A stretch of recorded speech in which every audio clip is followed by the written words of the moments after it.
Good morning, everybody. Good afternoon, good evening, no matter where you're coming from around the world. Welcome to our webinar today on immigrating to Canada on different topics. It's fantastic to see all of you here this morning.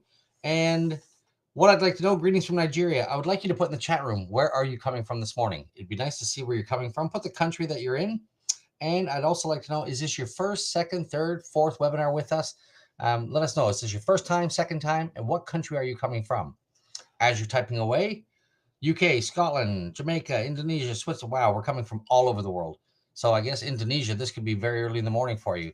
So welcome, everybody. I'm very happy to have you here. If this is your first time joining us, my name is Dennis Brazolot. I am the owner of the immigration firm Brazolot Migration Group. And I'm here this morning with my colleagues to help you and walk you through the different programs that are going to be available to you. As we suggested today is an overview of all immigration programs. So we're going to touch on different aspects to give you an idea, but we'll focus today on provincial nominations, family categories, and study permits. Tomorrow is a second session with different topics. My name is Dennis Brazolot. I am born and raised near Toronto, Ontario, and I come from a family of 9 children. I'm the second youngest, and my family is the oldest home building firm in Canada. And this is how I grew up in new construction all my life. I went on to become a graduate in business and marketing, and I was a real estate agent for a number of years, went on to become a broker, and then I took up a career in immigration 27 years ago. I moved to England, and I was living in Manchester for that time period, I also lived 2 years in our Dutch office, had a fantastic time there as well. I've lived in the United States, representing Canada at Walt Disney World, and when I moved back from Europe to Canada, I moved to Quebec. That was like immigrating all over again, moving from Ontario to French Canada. As you can see, I've got a Canadian maple leaf and an Italian flag because I am a dual citizen. I'm an Italian Canadian, and this is how I was able to work in England at that time. Before Brexit, I was eligible as a European national. I'm also a licensed recruiter in the provinces in Canada that we need to be. What's important for you when it comes to these webinars is I am a licensed immigration consultant. I'm regulated by the Canadian government to represent people who wish to put their applications forward, and this is for your protection, okay? Unfortunately, there's some cowboys out there in the world who are not registered, they're not licensed, and there's no protection for you. So we do have a regulatory body that watches myself and Helen, who will be joining us later today. So as you can tell by my accent, I'm from Canada. I'm born here. I come from the yellow province in the middle, Ontario. And as you can see, 10 provinces, 3 territories, and I have been everywhere in Canada with the exception of the territory of Nunavut. I've not been there yet, but I've been able to recirculate my country over and over again, and I love it. I love it to death. There's no place in Canada I could not live. I'm living in Montreal right now. My boys have grown up here. They're bilingual in English and French. It's fantastic. But yes, this is my country. What you're seeing on that map is 80% of the Canadian population does live within 1 hour of the American border. So, massive country, but a lot of it's not really usable. But we've got a lot of natural resources, minerals, all the way through. So, as I mentioned, I'm an Italian citizen. Because my grandparents had immigrated from Italy and my father was born Italian, that's what gave me my Italian citizenship. So, I have 2 passports, Canadian and Italian. Now, what's nice is here's a copy of my grandfather's papers, which next year make these 100 years old. He came in 1923 at the top right-hand corner at the age of 22 years old. About the middle, it's in yellow. It says, object of coming to Canada was to establish oneself. You can see there on the middle on the right, he had $25 in his pocket upon arrival. That was the minimum amount of money you needed to have to enter Canada. 100 years later, we still have financial questions. And at the bottom, medical questions: does he have tuberculosis? Are there any physical defects? 100 years later, not a lot's changed in immigration. It's more than a one-page form now, that's for sure. But I was out in Nova Scotia this summer, and I was able to get I was able to see my grandfather's papers. I've had these for a while. But in the top left, at the very, very top, he came on the SS Julio Cesare, was a very famous migrant ship, and he came in third-class passage. So he came over to make a new life for himself, and he gave a better life for his son, my father, and in respect to me. That's my grandfather on my father's side. My grandmother on my mother's side immigrated from the United States. She did it 5 years before my grandfather. Being an American citizen, these are her papers. She had to register with the local police in June of 1918, and that's all she had to do as an American citizen at the time. So I'm an Italian Canadian, 2 passports. I married Debbie, and Debbie was born British and her family immigrated to New Zealand when she was 2 years old. Debbie grew up in New Zealand. She in turn got New Zealand citizenship. So she's both British and New Zealand. These are our boys, Massimiliano and Alessandro, who have all 4 passports. They are Italian, they are Canadian, they are British, and they are New Zealand citizens that can pretty much live anywhere they want for the rest of their lives. I've always liked that photo. They've said give it an update because Max is actually 22, Alexander's actually 16. This is us tearing down their old tree fort 1 year ago at this time. We have represented people from all over the world. Okay, it does not matter where you're coming from. Okay, as long as you have the passion of coming to Canada, we have the programs to make it work. So everybody start typing in the chat room. Why are you looking to immigrate to my country? Take a pause and have my Tim Hortons. What's some of the reasons why you're looking to come to my country? Let's see what you're going on with. Good life. For a better life. Better life for me and my kids. Kids are an easy answer there. Thank you, Monique. Better opportunity, better life balance. There we go. Better job opportunities. They're starting to come through now. So to get a better future, to be family, enjoy Tim Hortons. Well done, Richard. Standard of living, better future for the kids. Okay. We have done these seminars over 27 years, and the reasons why you're looking to immigrate don't change. Okay. Your reasons are probably there on the screen. And whatever your reason, it's personal. But a decision is something you must come to. You can't be sort of pregnant. You're pregnant or you're not. Immigrate or don't. We're going to talk about programs today that could be a benefit for you today. You might not qualify next year because maybe your next birthday makes you ineligible. So follow along with us today and ask your questions because we are having a question and answer session later, and we're going to go through these. But don't hesitate. Okay, immigration has made some new announcements we're going to talk about today, and there's some changes going on. So Canada does offer immigration programs, economic, temporary classes, which is study permits and work permits, business, family, and provincial nominations. This is not your overview. Helen and I are going to use a lot of abbreviations, so everybody can ask for a copy of the slides. Do not ask in the chat room. You must send an email to info@brazolotgroup.com to say you'd like a copy of the slides. We're happy to send these out to you on Monday. Okay. Who are we? What are we all about? If this is your first time, you don't know who we are, well, this is my management team. Helen, who will be joining us today, is the case office manager. She is also licensed like myself. Donna Vellucci, who will be joining us tomorrow, is the careers and relocation manager, helping people with their relocation and jobs. And Amanda Morgan is our office manager, and she's going to be our person today. Your team that you're looking at is quite strong, and you can see people have different flags because everybody is nationals, with the exception of Shona. Everybody's a national of 2 countries generally. Joanne's British Canadian. Catherine likes to say she's Welsh Canadian. Doreen comes from Uganda. Jennifer is British. Ramandeep is from India.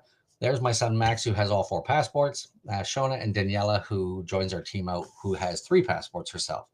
Today's moderator is Amanda Morgan, our office manager. She is with me here today, and she's the one handling your questions and sending out different things that I might bark at for an email address to be inserted. So our company has 3 different divisions. Our relocation division, of which Donna Vellucci heads up, takes care of your soft landings with things like tax cards, medical cards, driver's license, kids coming to school, getting your registration up and running.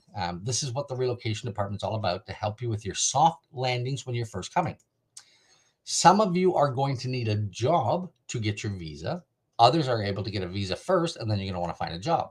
So again, part of Donna's purview is the employment division, which helps people with their CVs, their licensing, and things of this nature, and actually helping find the proper job. Our biggest team, though, is the visa specialist. Without a visa, nothing else is going to happen. So you do have to focus on this first, because this is paramount to the whole application. Don't plan on buying that house in Victoria, British Columbia, if you don't have the right to be in my country. It's that simple. So it's the visa first. We are your partner when it comes to migration.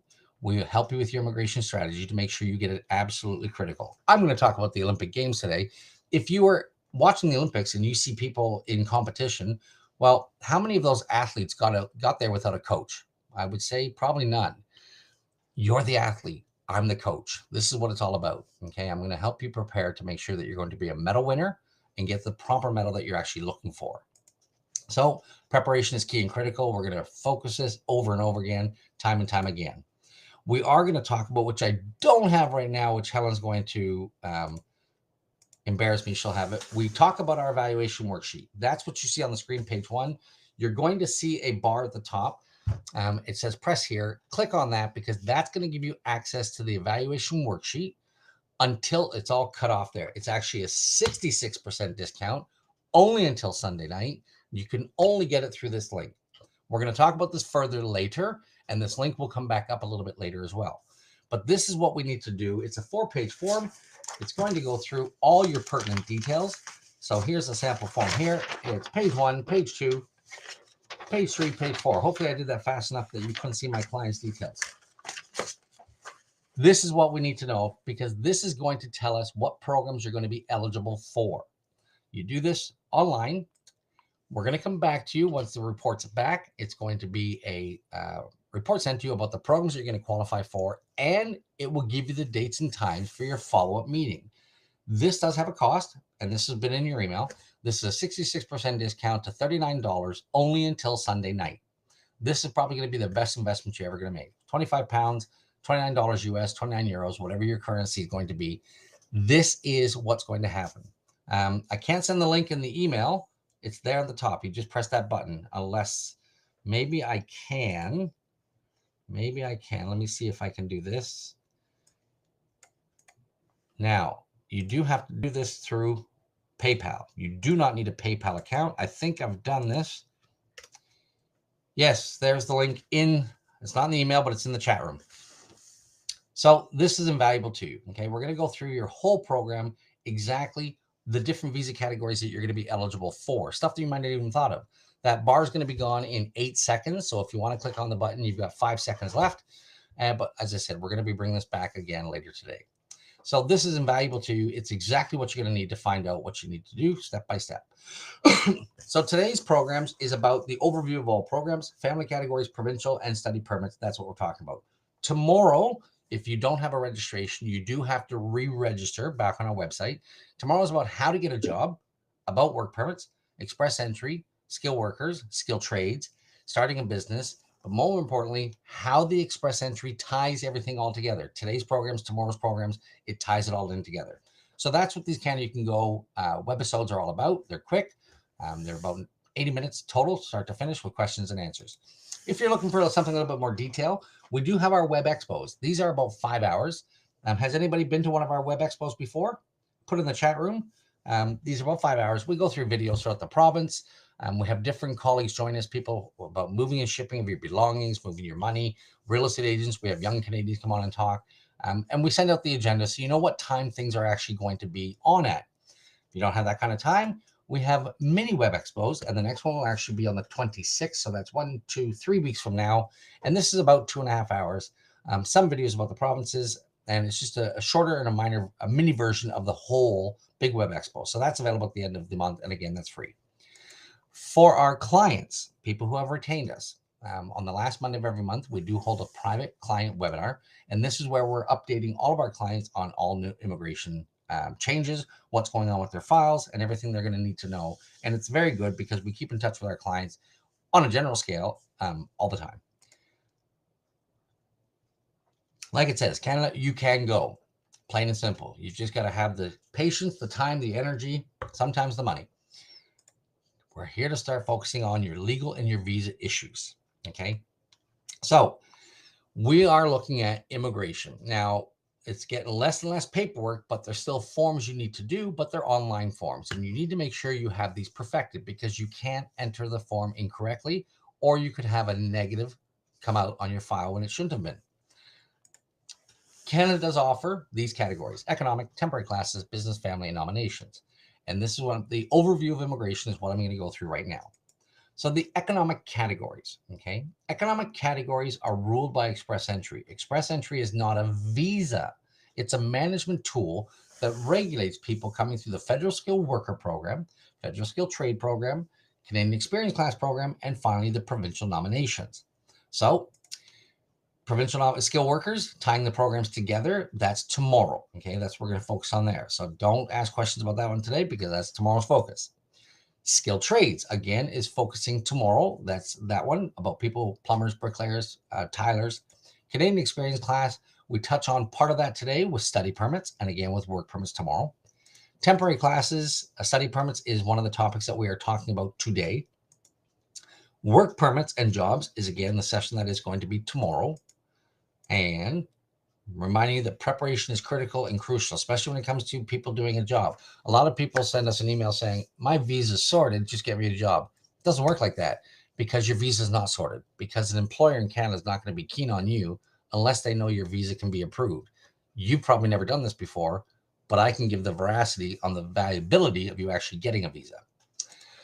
Business programs, that's going to be tomorrow. Yes, we're going to talk about the business opportunities in Canada because businesses opens up the doors for an awful lot of people that didn't realize you can be an investor, owner, operator, start a new business, buy into a franchise, buy an existing business.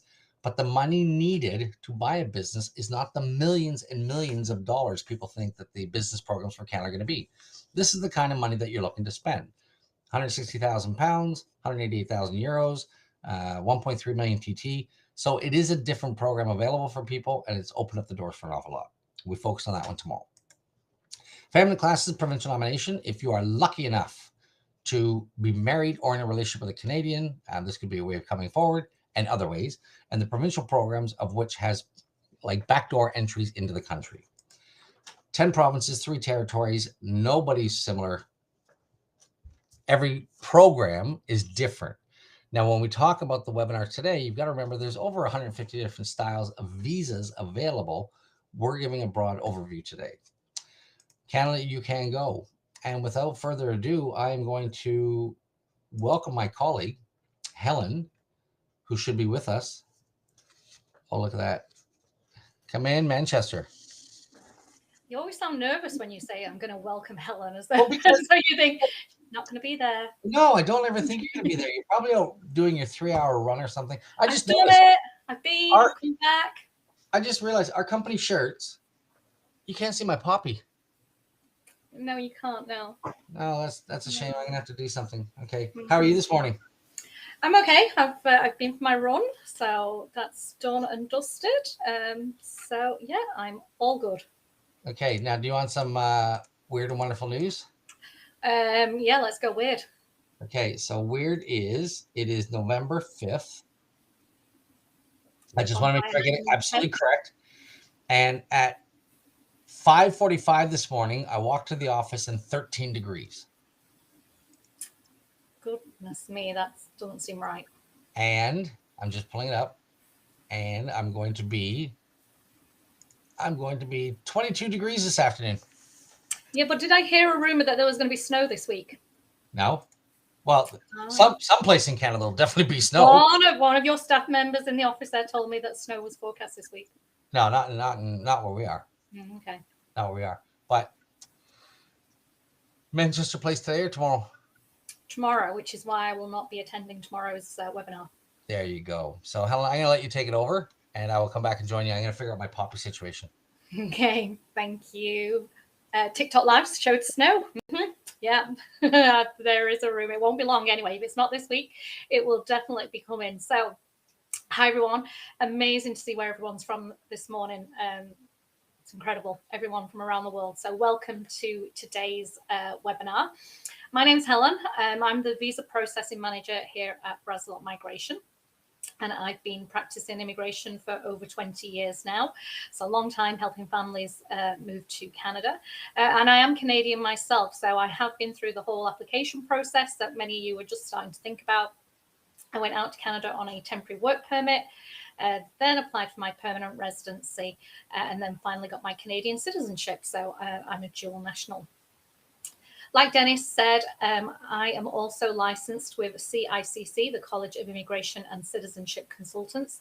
And this is our licensing body for immigration consultants. So if you are going to get advice or be represented by somebody with an immigration application, please do make sure that you use a Canadian lawyer or a registered immigration consultant just to protect yourselves there and make sure you're getting the correct advice. So the visa categories we're going to talk about today will cover all of Canada. I lived in Canada and I was in Quebec in the head office there. So Quebec's the large green province there, which is the French-speaking province. The rest of Canada is going to be English-speaking, but if you have got French skills, Quebec might be an area that you're looking at. Been really lucky that I've managed to travel to 7 provinces so far. So I've still got a few to visit, and hopefully next year now I can add some more provinces onto that list. But let's get started and look at today's program. So what I'm going to take you through first is the family category. So if some of you have got family members in Canada, obviously you're going to tune in and listen. However, if you've not got family in Canada, just bear in mind that if you do get your permanent residency status in Canada, in the future, you could be that family member who's going to sponsor somebody. So just bear in mind that this could be a future option for you to sponsor family members. So who can sponsor? So to be a sponsor in Canada, you've got to be at least 18 years old. You've got to be a Canadian citizen or registered in Canada as an Indian under the Canadian Indian Act, or you've got to be a permanent resident of Canada. So you've got to have permanent status in Canada to act as a sponsor. And who can you sponsor? Well, it's quite limited who you can sponsor under the family category. You can sponsor your spouse, your common law partner, so your partner that you live with, or your dependent children up to the age of 22. As soon as your children turn at 22, they've got to qualify in their own rights. There's a parent and grandparent sponsorship program, which is hugely popular, as you can imagine. And then there's another category, sponsor your relatives, which is very vague, but I will get into those shortly. So the first category, which is the largest category in the family sponsorship, is sponsor your spouse, partner, or dependent children. So you can sponsor your spouse if you're married. You can sponsor your married partner. You can sponsor your common law partner. So that would be your partner that you've lived with for at least 12 months. And you can also sponsor your conjugal partner. So that's somebody that you're in a relationship with, but you've been unable to get married and you're unable to live together for whatever reasons those might be, but you can sponsor your conjugal partner. And as I said, you can sponsor children up to the age of 22. If the sponsor is a Canadian citizen, you can do that sponsorship application from anywhere in the world. So you don't need to be in Canada to do that application. So you can be living overseas and submit the sponsorship application. However, if your sponsor is a permanent resident of Canada, they must be in Canada to do that application. So just a slight little difference in the rules there, which you've got to be aware of. Now, the second category, sponsor your parents and grandparents. So this category is oversubscribed every year. It opens up every year, and Canada invites a very limited number of people to apply to sponsor their parents and grandparents. The way this has worked the last few years is potential sponsors in Canada have submitted an expression of interest to the Canadian government saying they would like to sponsor their parents or grandparents. And the government will then randomly invite a specific number of people to go forward with a sponsorship application. So this program has just recently opened and closed for this year. And because things were on hold for COVID, they issued invitations to people who'd submitted an expression of interest in 2020. Now, the number of applications they are going to accept for processing this year is 15,000. However, they had over 200,000 people register for this program. So as you can see, it is hugely popular. It is a little bit like a lottery, whether you are going to receive an invitation. But if you do receive an invitation, it's a great program whereby you can sponsor your parents and grandparents to come to Canada as permanent residents. Processing times are a little bit long, but it's going to be worth the wait to get that permanent residency status. Now, sponsor your relatives. What do we mean by relatives? Well, again, this is a very, very limited area where you can sponsor. So the first one is you can sponsor an orphaned brother, sister, niece, nephew, or grandchild who is under the age of 18. So you've got a family member who has been orphaned and they are under 18, you can submit a sponsorship application for them. And the other category of relative is we call it the lonely Canadian, okay? Because the sponsor cannot have anybody else that they could sponsor. So they can only have one family member who is eligible to be sponsored. And they can't have any family members in Canada who are already Canadian citizens or permanent residents. Hence why we call it the lonely Canadian. There's only one family member that can go forward to sponsor. And again, the same applies there, that citizens and permanent residents, they must be in Canada to do that application. So that's a really brief overview of the family category. But as you can see, there's not too many opportunities to sponsor family members these days. The main ones is going to be sponsoring your partner, dependent children, or parents and grandparents. And I think Dennis is going to come back now, and we're going to look at the provincial nominee programs.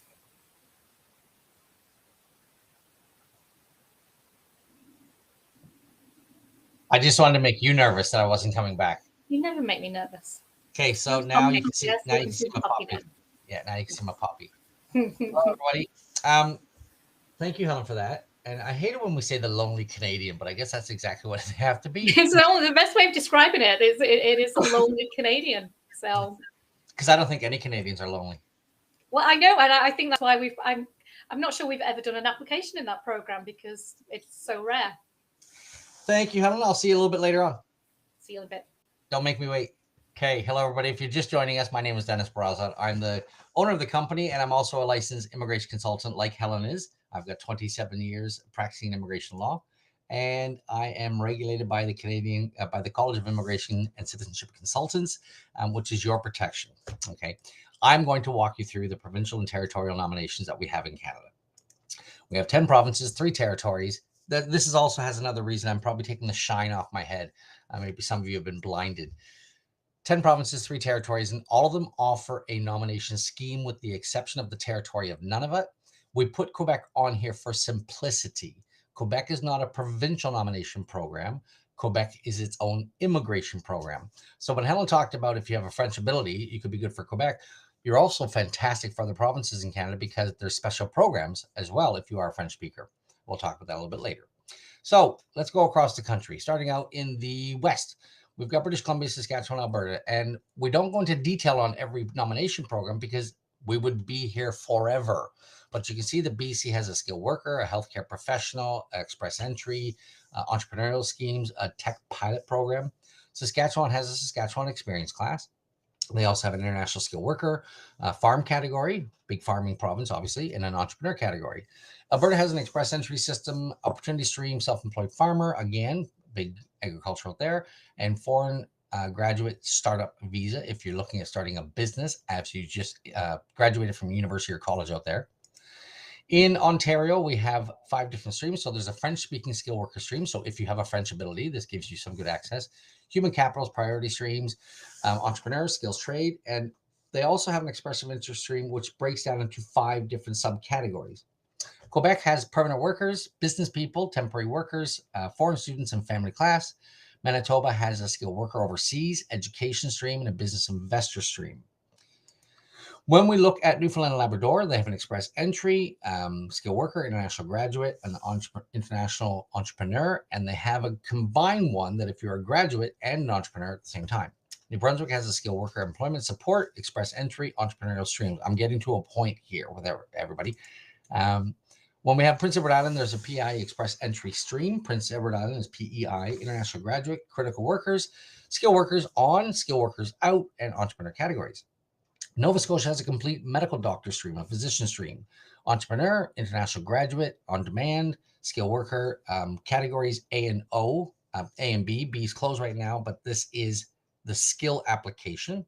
Nova Scotia experience and Nova Scotia labor priorities.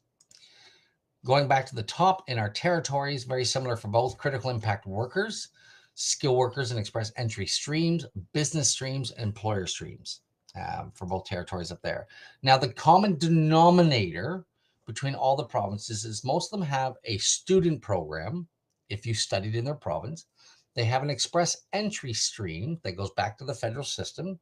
That's generally based on your occupation. And they have business streams for those that are entrepreneurs or people who want to be self-employed in those provinces. Now, we showed you some of the provinces had diamonds. Nova Scotia, New Brunswick, Prince Edward Island, Newfoundland, and Labrador are all part of Atlantic Canada, and they have a separate immigration program called the Atlantic Immigration Program. This was a pilot that ran for about 2 years, and it has different benefits for the employer.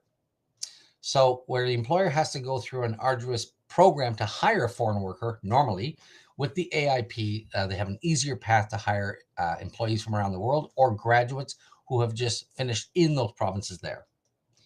We also have rural and northern immigration pilot programs. They're all up and running now. Now, these are community based. And to be honest, you're probably in those cities already working. It's hard, not impossible, but it's not easy to be getting a job offer from abroad to go to these cities.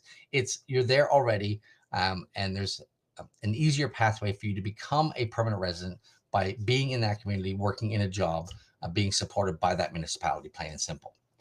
So the nomination programs and the reason why they are attractive, and one of the reasons why when we do your evaluation, as long as you filled it in correctly, we are going to be able to identify this PMP program might be perfect for you. Because, for example, professional truck drivers, they can't go through a national program. They have to go through a provincial nomination program. And that's just one type of category that is perfect for a PMP, but doesn't work in another situation whatsoever. So this is what the PMP is all about.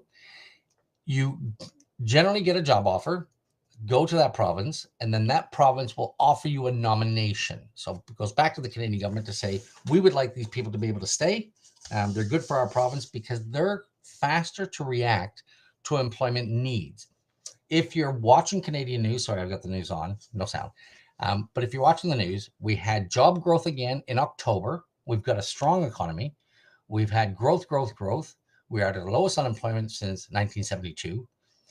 But if Canada turned around and said, we need medical laboratory technologists, I'm making it up. Well, it doesn't tell you where in Canada we need it. But a PMP program could say, we're looking for nurses. So you know that there's a lot of job opportunities in that one province, as an example, for a certain occupation. So the PMP programs can be good. Downside is it can take a little longer to get your permanent residency, but it might be the only way you get your permanent residency.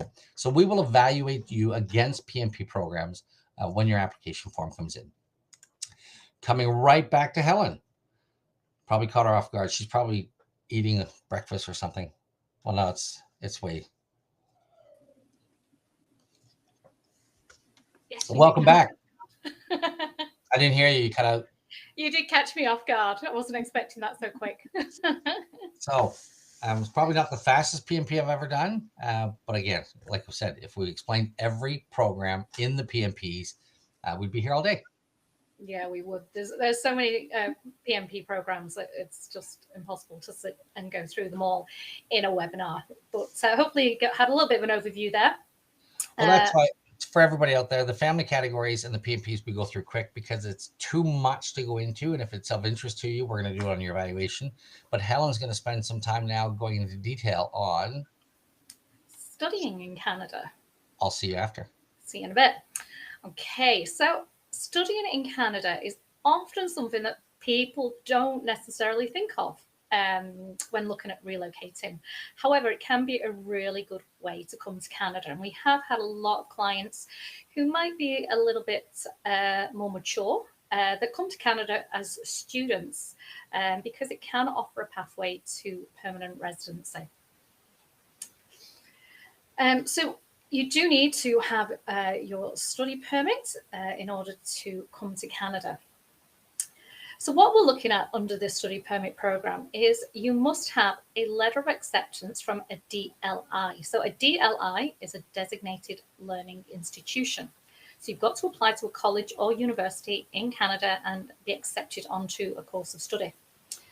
You've got to have enough funds to cover yourself and any accompanying family members. So you've got to show that you can pay the first year of tuition fees and that you've got some additional money to support yourselves while you're studying.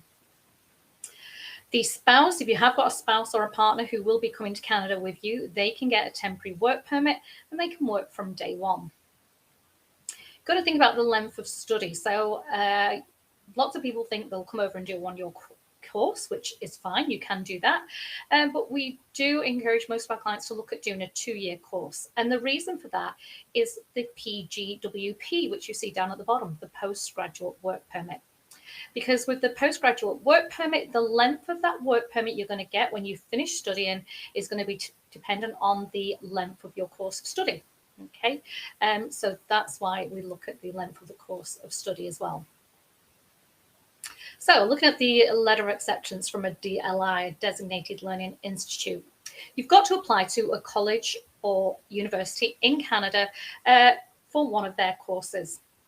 They do have a number of seats open for international students, and they will review your application there. You may be required to do a language test as part of your college or university application. It depends on the individual college or university and the requirements for their course.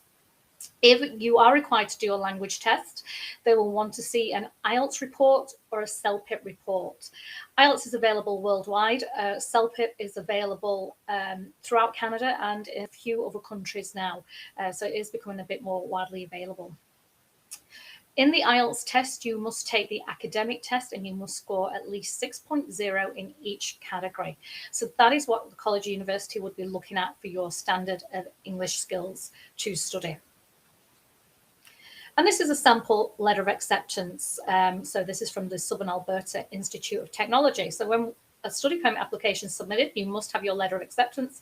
And the letter of acceptance must include specific information about the course of study, about your tuition fees, whether there is going to be a work component to your course of study.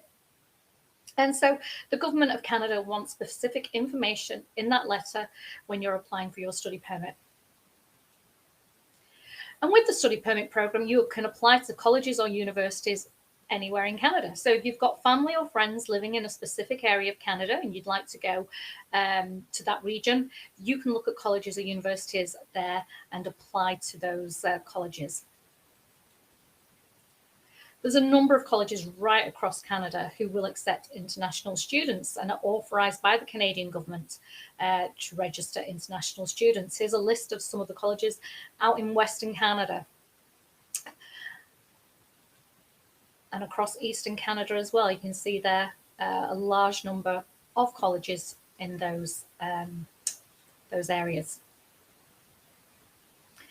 Now, going back to the study permit application, I mentioned before that you've got to have enough money to cover yourselves when you come to Canada. So what the government is looking for is that you can pay for your first year of tuition fees. So even if you're doing a 2 or 3 year course, they only want to see that you can pay the first year's tuition fees. If you can show that you can pay the second and third years, brilliant, but the rules say they're only looking at the first year. And they also want to show that you've got money to support yourself and any family members coming to Canada. And the breakdown of this is that they're looking for the student, they're looking at you've got an additional $10,000 to live on while you're in Canada. If your spouse is going to come with you, you'll want to show an additional $4,000. And any dependent child, it'll be $3,000 for each dependent child. So that is going to be on top of your tuition fees. And so for the tuition fees, the average cost for the international tuition fees is going to be about $18,000 for the first year. So down at the bottom there, you can see the figures for a single person looking to come to Canada on a study permit. You're going to have to show funds of approximately $28,000. So when you submit your application, you've got to provide bank statements showing that this money is available. If you're bringing a spouse, the amount of money you need is going to increase to just about $32,000. And for a family of 4, it's going to be about $38,000. So you can see that the number of people coming to Canada is going to impact the amount of funds required for that study permit application. If you've got family members, but they're not going to be coming to Canada, then you don't need to show that you've got the funds for them. It's just for the people coming to Canada. So looking at the study permit program and how it breaks down, because you come to Canada on a study permit and you can apply for a postgraduate work permit and then apply for permanent residency status.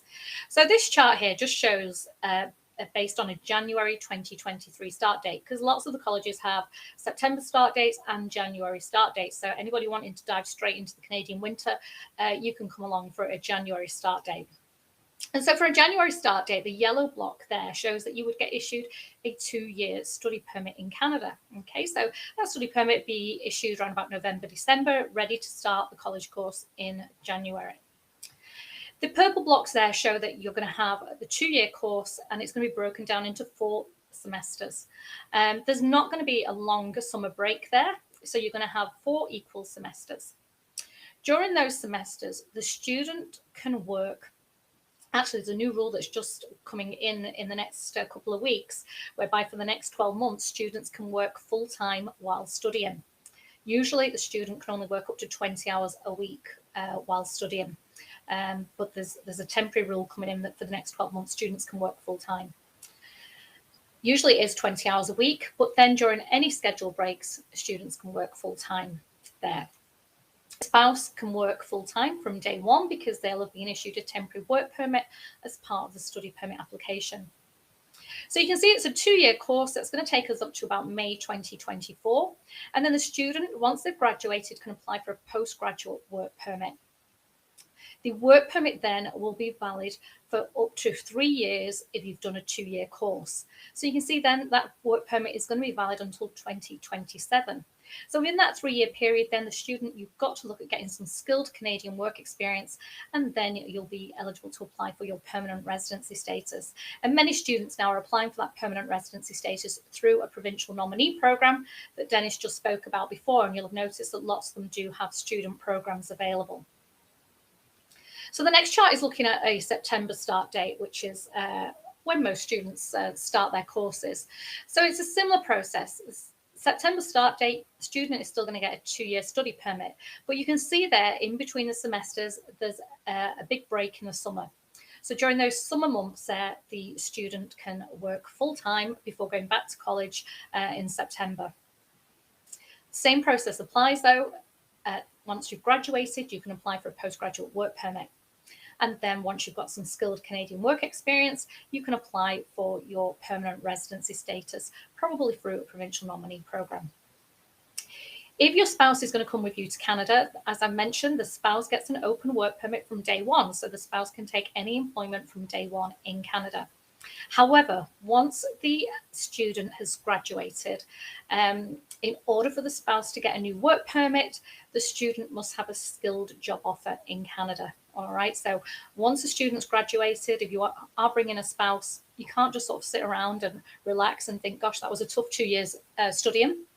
You need to get a skilled job offer so that the spouse can then apply for a new temporary work permit. And that work permit then would be issued for 3 years to match the student's postgraduate work permit.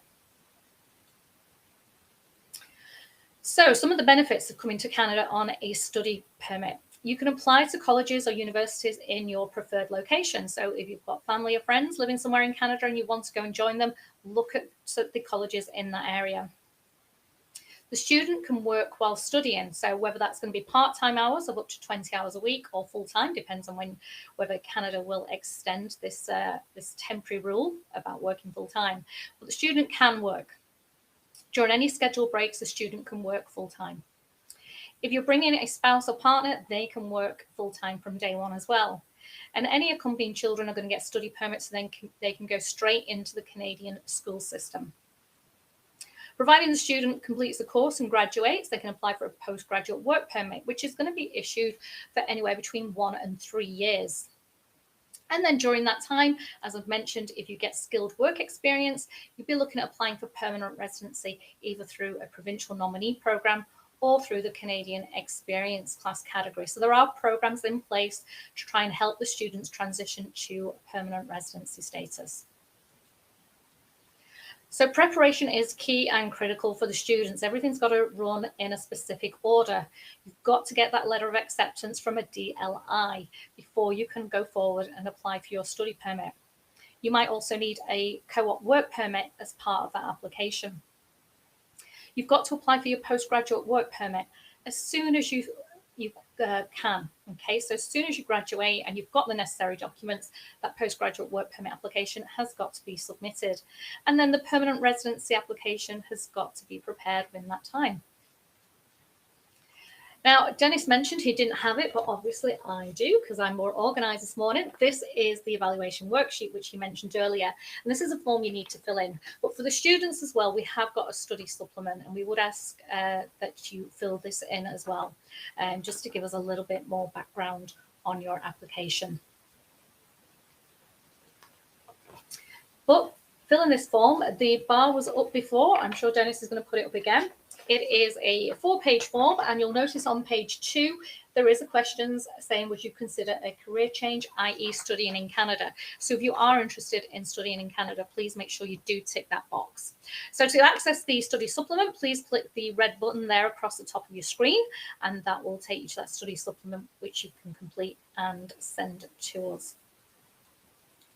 So this is our very quick overview today. The Canada You Can Go series, which we've now been running for a couple of years, I think, started during COVID. And at Brazolot Migration, we help you through the whole process. So we help with your relocation, employment, and your migration plan to come to Canada. Welcome back, Dennis. Thank you. Now, in the interest of transparency, my coffee before wasn't really Tim's. It was a fake Keurig Tim's. But I've had a live Tim Hortons delivery. I was going to say, Amanda spoiled you, has she, by bringing in Tim's for you? Yes. So, yes, I have my real Tim's now. So, yes, I'm happy. And I have a Tim muffin. A healthy breakfast this morning, then. Well, it is 7:49 a.m., not like, what is it, 3 in the afternoon for you now? If you're interested, the study supplement is not the evaluation worksheet. That link will go back up. Okay, so that up there is not this. That's only the study supplement. It's only there for 30 seconds more. Oh, yeah, Louise, I know you've got Tim Hortons in the UK now. It freaked me out when I saw one once. In fact, there's one in the city of Manchester, isn't it, Helen? Downtown? Yes, yeah. So sorry, I interrupted you on what we do. So if you want to go back to that. Oh, this is what we do. Dennis interrupts me whenever I'm doing anything. So this is how we work. Now, we help you all the way through the process. Most important bit is going to be the visa application, because without the visa, nothing else matters. Okay, so we're going to take you through the application process, and the way we do that is by first completing that evaluation worksheet for us. Our relocation team can help with fact-finding trips. So if you're going to come over to Canada to visit before making your move, we can help you out with some information. And then relocation and resettlement service. When you've got your visa and you know where you're going, the relocation team is going to give you all the practical advice about your move. Information about how you're going to get your social insurance number, how you're registering for the healthcare, school information if you've got children that will be coming, all the more practical areas of your move. But the first thing we do before we get started is this form, which obviously I have because I'm organised. Fill the form in. Well done, Dennis. One. If you're a single person, you only need to fill in the first 3 pages, but you do need to sign the form at the bottom. Okay, so still sign the form at the bottom. But if you have got a partner, fill in the back page as well with the partner's details. Fill the form in. Sorry, Helen. So page 1 is all about your frontal details and your information. Page 2, the top part is all about your education. So fill this in. Don't send us see my CV. We'd like a CV as well, but this is the form that we need you to fill in properly, because we might not get the CV. Our computer systems might delete it. They might feel there was a bug in it. So we need the information on this one. Top half about your education. Middle section is about your work experience, the last 10 years first, and at the bottom of that page is your language capabilities. Page 3, financial assets at the top. Helen, are we nosy about their finances? We are nosy about your finances, but that's because, as I mentioned there about the study permit program, some visa categories you've got to show you've got enough money to do the program. Okay. Leaving that blank can give you a false negative. Okay, so this is what's all about when it comes to the evaluation. We can't jump into your mind and try to have an idea of what you're thinking. Put your finances down, people. It's personal with us. We don't share this with anybody, but this does have different access to different programs, obviously. Page 4, as Helen mentioned, this is all about your spouse or your partner. And this is what we're going to, the quick details on their education, their work experience, because sometimes the partners might reverse, because you might not have realized the other partner might be a stronger candidate. So that's what, and if you're single, you don't fill in that form. You just sign the page. Let's see if I can do this. Do it like this. Do it like this. Draw this page. No matter what, you need to sign. Okay, right there at the bottom. Sign and date. Now this section here, don't fill in your credit card details because the link brings you to PayPal. That gives you the discount. If you fill this section in, you're going to get charged the full price. Okay, the 117 Canadian. So do not fill in your credit card details. Once you go through PayPal, which you don't need a PayPal account, that will work. Study supplement, if you didn't pick up on the bar before, it is available because this part I'll walk through Helen because I don't think she's used to it. When you click that link at the top, and there's only 40 seconds left, everybody, for your discount, you're going to see add to basket, okay, in English, or you can do the evaluation in French. Then what happens is if you want to pick the business supplement or the study supplement, add them in. There's no charges for those. Add them to your basket. And then it's going to bring you to this page where you fill in your details. And it's here you make sure it says quantity 1. Okay. And it will be at the discounted rate of 39 Canadian dollars. Next, what will happen is it's all going to be fine there. There are no coupons to apply because we've just lowered it to the discount. And it goes proceed to checkout. Once you go to checkout, you fill in your details there. But here is where you should put your reference number. Everybody's had an email from us. And when you look at your email from us, not the link for today's webinar, but the email that we sent, then you're going to see in the top right-hand corner your reference number. Put it in that box there. It's just going to help match up later. And you get to the final stage where you fill in your details by Visa, MasterCard, or American Express and go through that. You do not need a PayPal account to do this.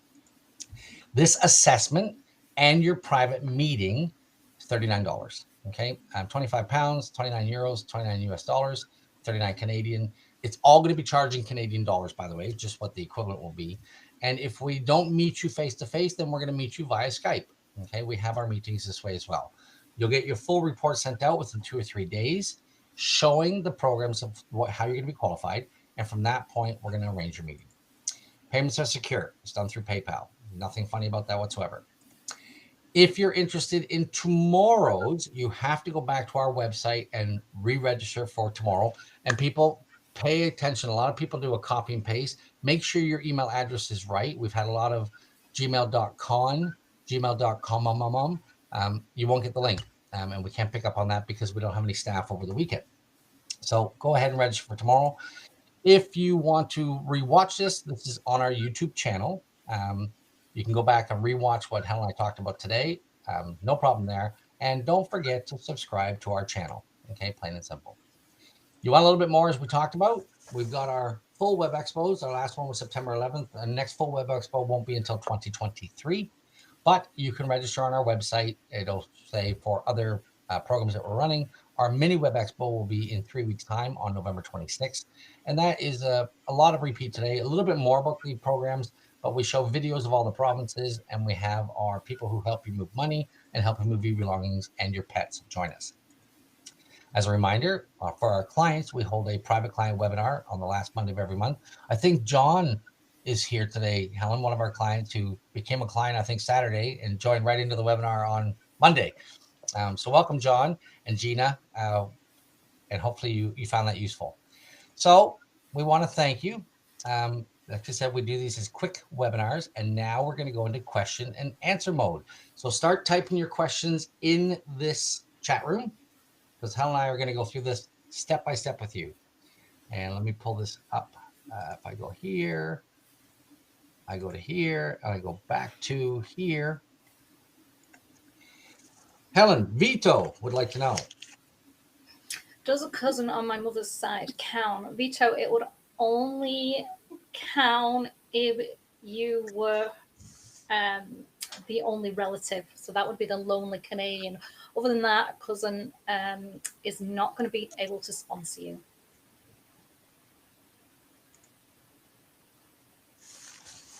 I thought you were going to talk longer. I just had a bit of my donut. I could tell, yeah. I saw that you were just having a bit of your muffin there. I'm starving.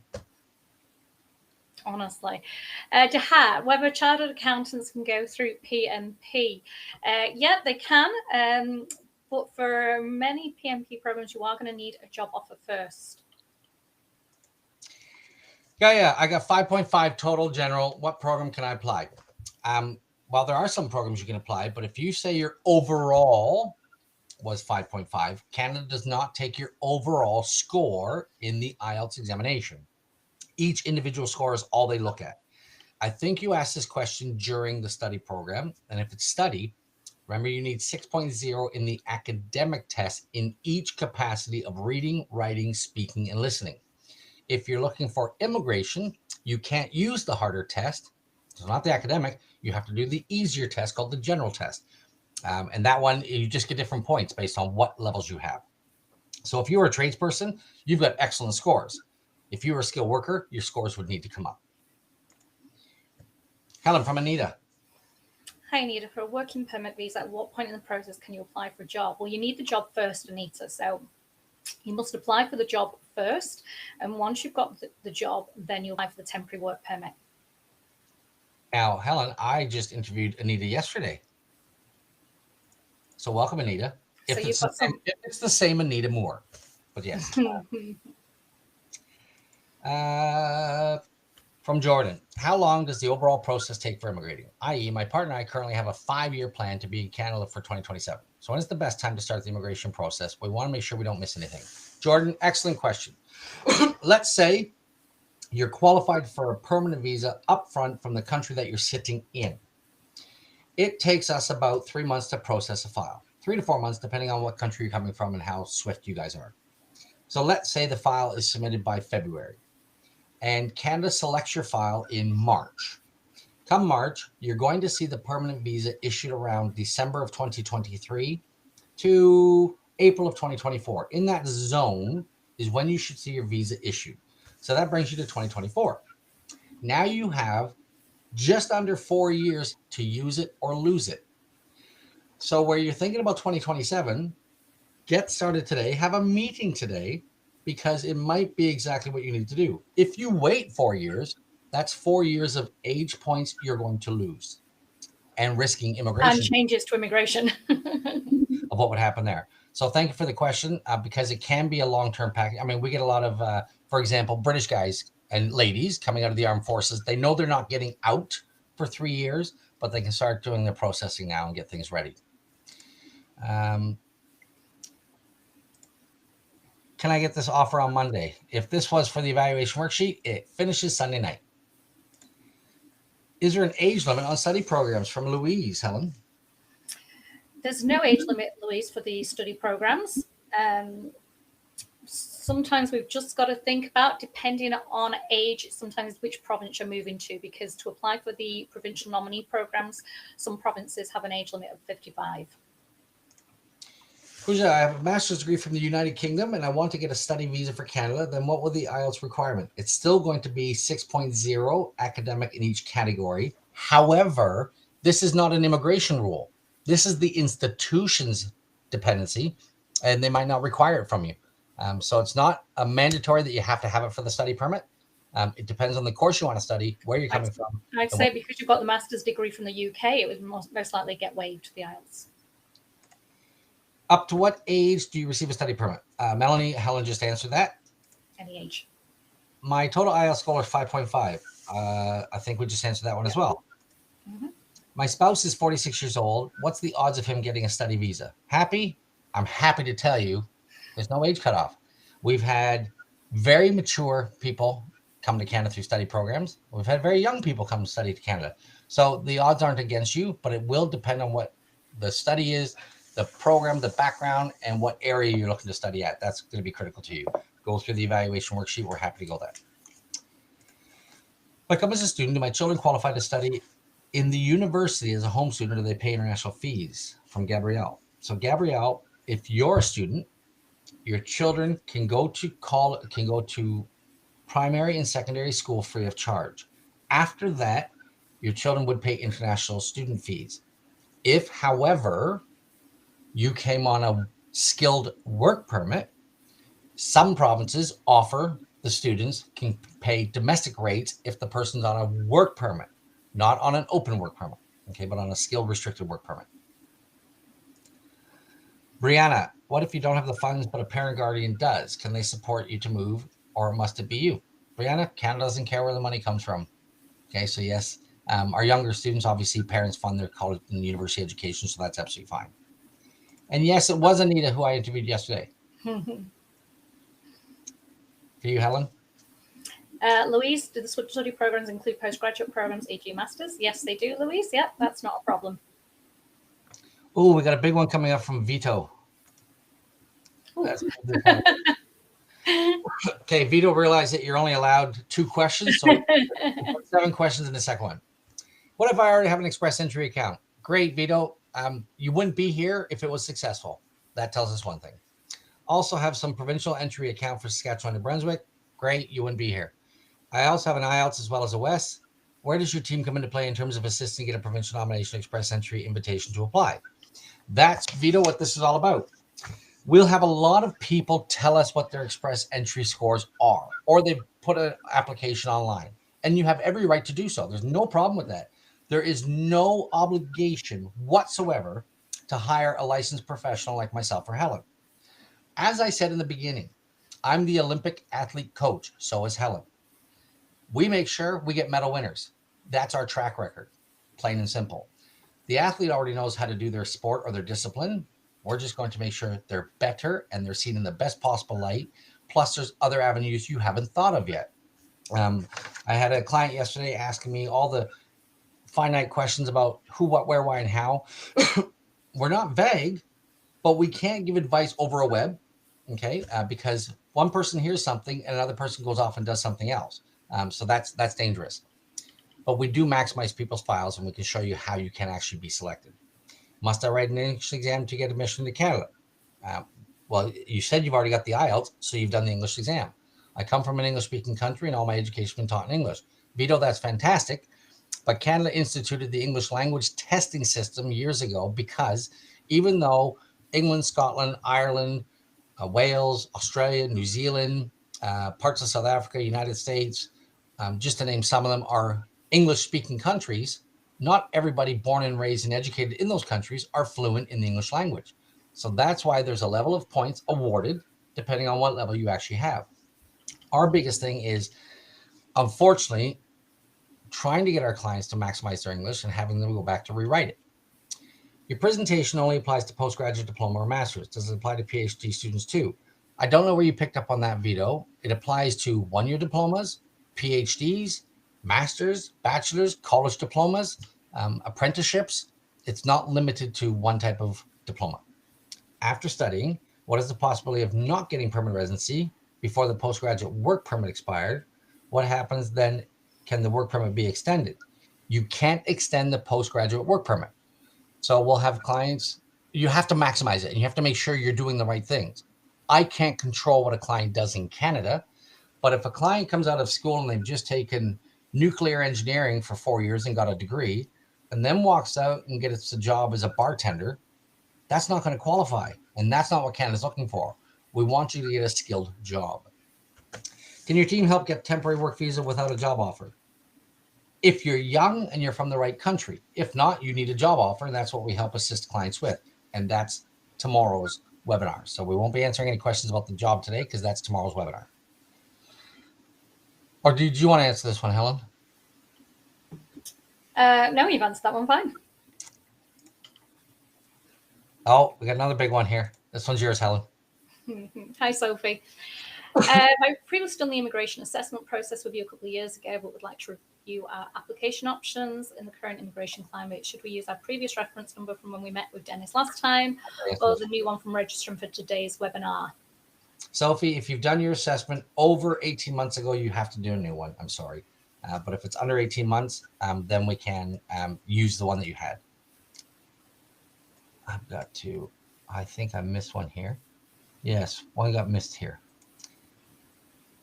Study permit for co-op degrees. Does the working period count towards determining the length of the postgraduate work permit? Yes.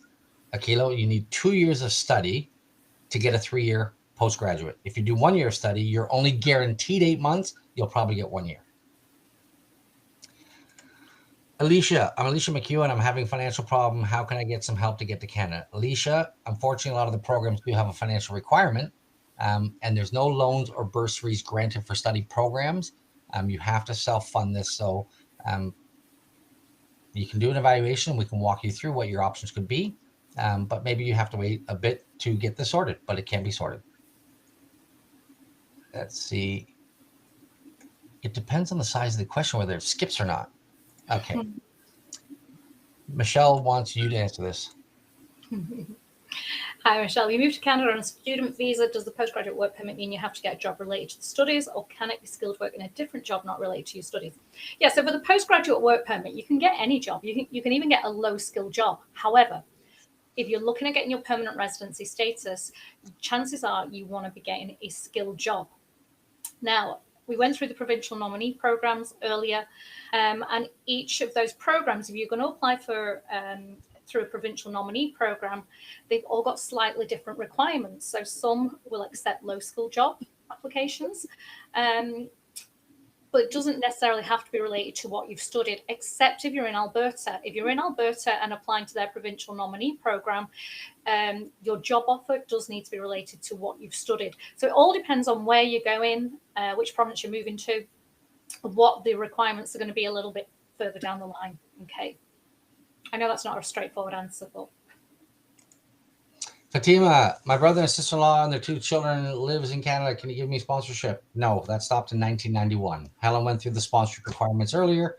You can sponsor your husband, wife, children under the age of 22, or your parents after 3 years of permanent residency. But they give you extra points because they're there. Helen, your question. Pablo, is there any advantage or agreement having a British passport? No advantage at all these days. Everybody's passport has got the same standard. Doesn't matter. But there are some side agreements. There are, yeah. As I'm saying that, except it depends on your age, maybe, Pablo. So, we don't mention it, but if you are, we'll go through that with the evaluation, Helen. Yeah. Yeah. Because that's going to open up too much cans of worms. Yeah. I want to answer this one. Janika, do my spouse and I have to be married? Well, if it's your spouse, that means you're married.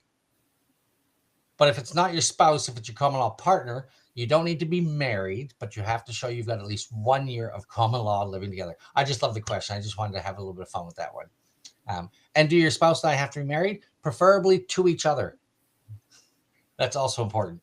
But no, you can 1 year of living together with proof that can bring you through too. Anita, thank you very much. This offers good value. I advise anybody to take advantage of it now. That's the evaluation worksheet. And Anita actually paid a discounted rate, but not as good as this discount as well. Here, Helen, another Brit for you. Hi, Bernice. I'm a British citizen with a degree in management and health and social care with 20 years experience in teaching and social care. Can I apply for jobs in Canada? Yep, you can apply for jobs in Canada. Anybody can apply for jobs in Canada. All right, it's nothing stopping you. Pooja, again, I'm married with 1 kid on a student visa. Can I come with my spouse and kid, or do they need to wait and join me in Canada? No, they don't need to wait. They can accompany with you from day one. That's one of the differences with Canada. Helen, your old home country. I have a master's degree from Ireland with 1 year experience in my field. What are the odds of getting a job in Canada directly from Ireland? It's possible, but if you complete our form, there might be options for you to apply for a permanent visa first. So complete the evaluation, because then we can come back and tell you what's going to be the best option for you finding a job in Canada. So Carrie Ann, could you clarify? I was informed that you have to prove to that you have 1 year of tuition of $10,000, and your first year tuition must be paid in order to get your letter of acceptance. No, Carrie Ann. You need $10,000 in living costs plus your tuition, whatever that might be. But you don't have to pay the first year tuitions to get your letter of acceptance. They will issue them without those fees being paid. So most of our clients, it's $350, $450 to get the registration done with the institution. You get your letter of acceptance, and there will be a date when you have to pay your tuition by, but you don't need to pay your tuition to make your application. It could be tactical to do so, but you don't need to. I need a skilled visa. I'm a general surgeon with my wife, internal medicine, 3 children, boys, single, but we're all 54, 55. Can we apply? Wilson, yes, there's no age cutoff for Canada whatsoever, but you're going to require a job offer. And if you're a surgeon, your wife's internal medicine, there's no reason why you're not going to be accepted into Canada. So Anita, to clarify, for a work permit, it's the IELTS academic I need. No, Anita, you need the general. You only need the academic if you're studying and the institution requires it.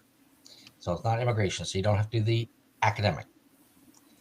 Oops, a jump. So when y'all coming to Trinidad and Tobago? Deanna, I was supposed to be down there in September, and 2 days before I tested positive for COVID and I had a sniffle.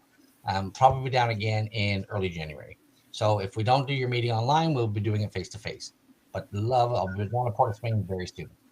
Now the ones I just skipped because here you go, Helen. Fatima, I complete my master's degree from the UK. Can I apply for a skilled work permit? How do I know whether there's any job available when I prefer to do? So we are going to be looking at work permits tomorrow.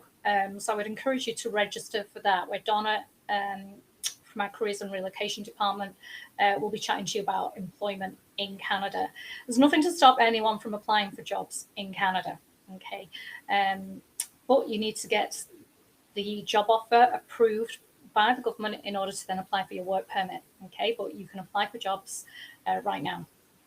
A lot of people seem to be asking questions about working. This is tomorrow's session. So don't ask the same ones tomorrow if we answer now. So Fatima, do I need IELTS for skilled work permit? So I am going to help you get a job in Canada. And the employer has got people applying from all over the world saying, give me a job, give me a job, give me a job. And I put forward together an application and I hand the employer a package. Here's my client. In this is an IELTS test to show she's fluent in English. You're already one step up. Do you need it for the work permit? No. Maybe the job requires it because of the job offer when it gets certified might say English must be at a high level or whatever. Then maybe you do.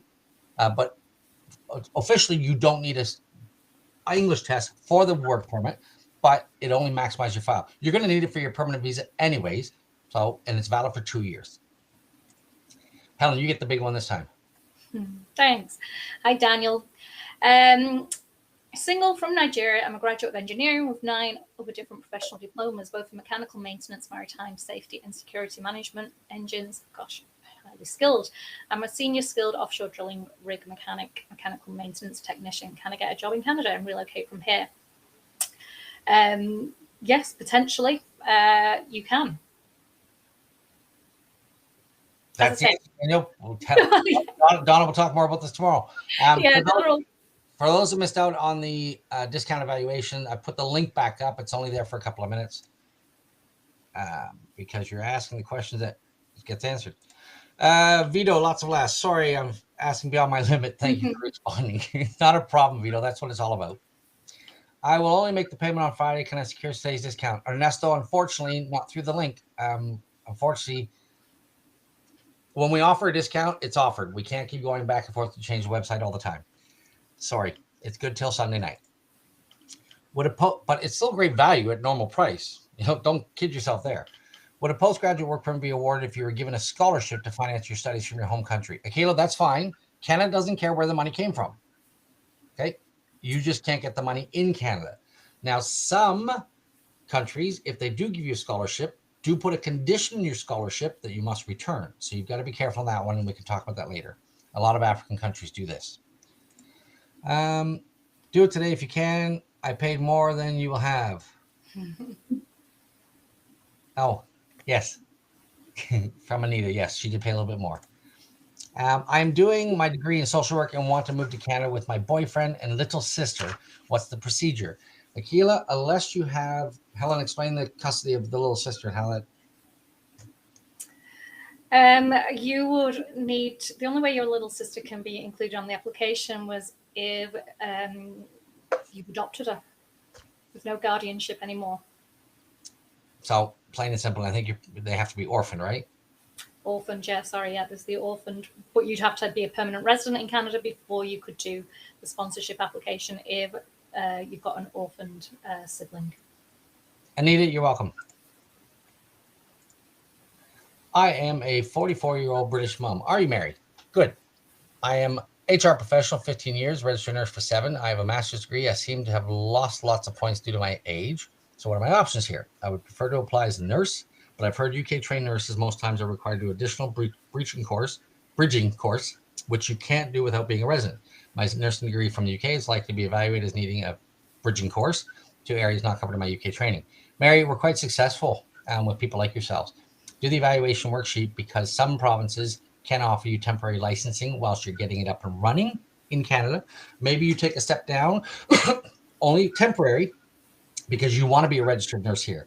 The thing with our British nurses is the biggest thing is they're missing an obstetrics course that our Canadian nurses do that you don't. I don't want to go into your, I've had them come back say, oh, I've been a child nurse all my life, so I know this. It's what you've studied, okay? And that's what they're going to look at.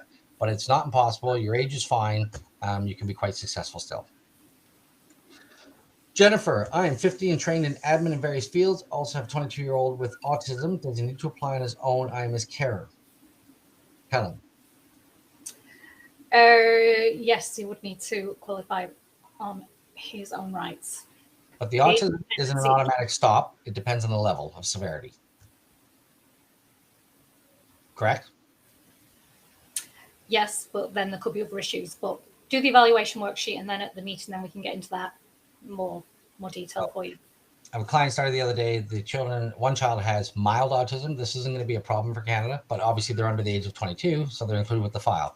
But I've had functioning adults. It's not a problem, even though they are on the spectrum and they've been diagnosed. That's that one. So, Garth, good morning. My family lives in Canada. You got a lucky family. And I have a visiting visa. What can I do to live with my family? The evaluation that we put up before. So hopefully you got the link for the discount. How much do I have to pay for a family package for the visa process to start? Raphael, great question. Can't answer it. Not that I won't answer it. I just can't answer it. This is what the evaluation is all about. This is why this is $39 to start your life. You're talking about thousands of dollars. Okay. That's what our legal fee is going to be. But I need to find out how you qualify. Do you need a job? Do you need a work permit? Do you have some criminal issues that we have to overcome and do a different application? We've got a lot to do step by step, okay? When we have our meeting, you will be given a complete price, plain and simple. There's nothing hidden, no small print, but I can't answer that question because I don't know if you're 22 years old. I don't know if you're, well, with a family package, you're probably not 22, but I don't know what country you're coming from. Brianna, is this a scam? Look at our licensing online. Go to the Canadian government. You can see Helen and I are both licensed. This is not a scam. This is why we're doing these webinars, is because where you're living, probably there are too many cowboys out there. You did not reply my question. How then can I trust this when I can't get a reply to my question? What question did we not answer for Daniel? Helen, do you remember? I'm not sure. I think Daniel was the engineer in Nigeria, asking if he could get a job, I think. And the answer is yes, Daniel. I don't know how we can. I already have 2 Canada rejections, 1 in P&P, 1 in Visa. Can I apply again? Pooja, I think you're the one that has your own express entry streams up there. You've already had 2 rejections. This is what we're all about, okay? We don't give false illusions. We can't, okay? It's not in our background to do so, okay? We want to make sure you have a right knowledge of how you can actually qualify. So you probably covered this. Is the evaluation for a single person or the spouse fill in just one form?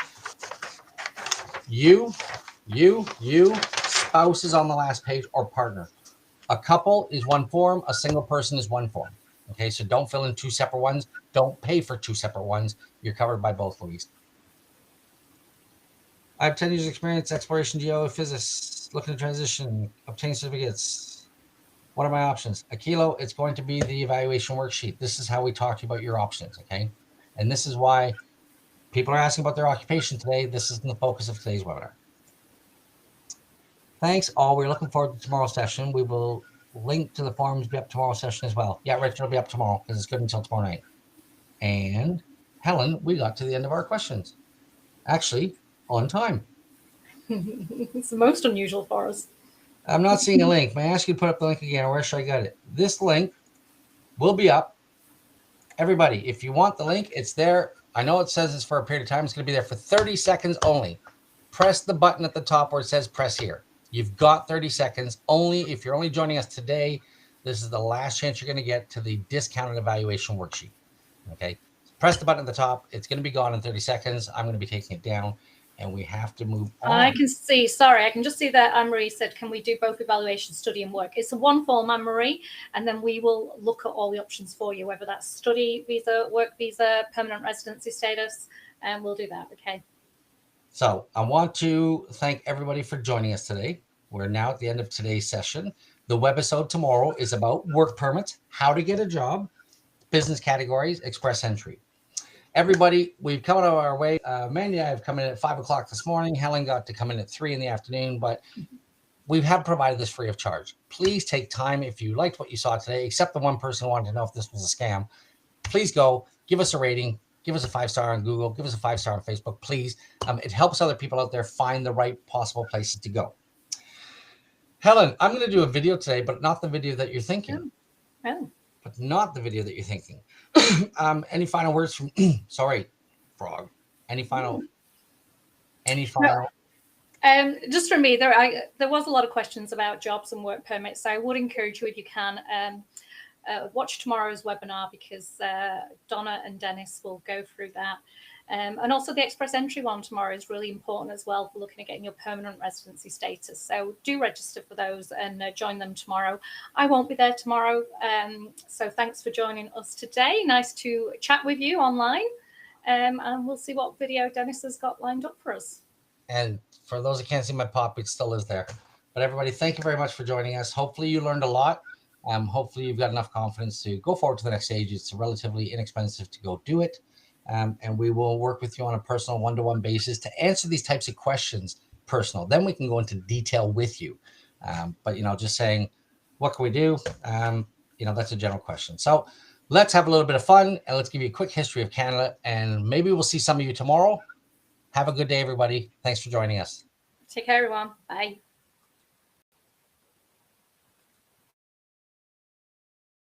Hello, everyone, and welcome to Mr.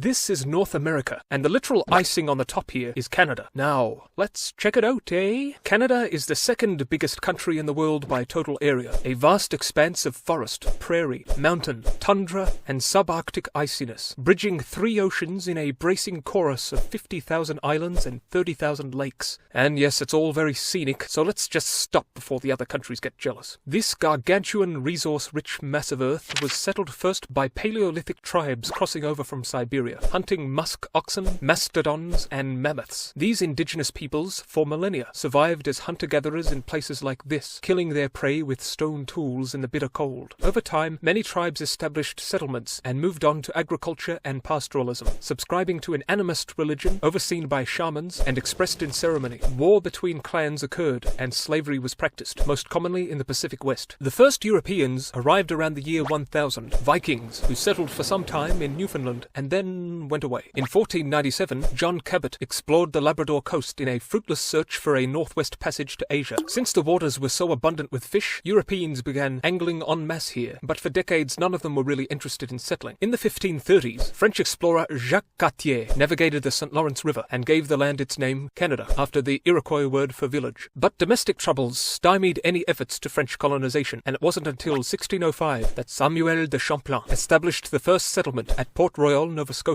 He later founded Quebec. Soon, a lucrative trade in pelts, animal furs, was set up with rival native tribes siding with rival European states for land, money, power, the usual. The King of France's advisor, Cardinal Richelieu, pushed for further French colonization, and settlers poured in along with Jesuit missionaries. Meanwhile, Mr. Henry Hudson had claimed this region for England, and no, Britain was not content with just that, and got a whole lot more after beating the French in the 7 Years' War. While Britain attained mastery over Canada, its American colonies revolted and gained independence. But the revolution did not ignite the North, so Canada remained a possession of the Crown, and indeed Canadians proved loyal British subjects, fighting America in the War of 1812, which ended in stalemate, but left Canada intact and unconquered. After introducing a number of crucial political reforms in the mid-19th century, Canada could focus on expansion. Railways were built, industries ripened, cities grew, and Canada extended its territory, not without resistance. Confederation in 1867 saw John Alexander Macdonald become first Prime Minister. The Wild West was was tamed, complications arose and still persist from the passage of the Indian Act and the miseries heaped upon the First Nations with the residential school system debacle. The Klondike Gold Rush arose, and 600,000 Canadians fought for Britain in the First World War, where they distinguished themselves. The blossoming economy suffered terribly from the Great Depression, which no amount of tariffs could ameliorate. But stability and better times returned under Mackenzie King. Relations with the US improved, and Canada rallied to the Allied cause in World War II, not only sending Britain troops, but also steady shipments of badly needed food and supplies. Aside from its massive contributions, the war left Canada highly industrialized and ready for the future. Canada's prosperity grew further in the following decades. Immigration was encouraged, with many arrivals from southern Europe, altering the traditional English-French norm of the nation. The popular Pierre Trudeau introduced a policy of official multiculturalism in 1971, opening Canada up to millions of immigrants from all over the world. Canada gained full sovereignty from the UK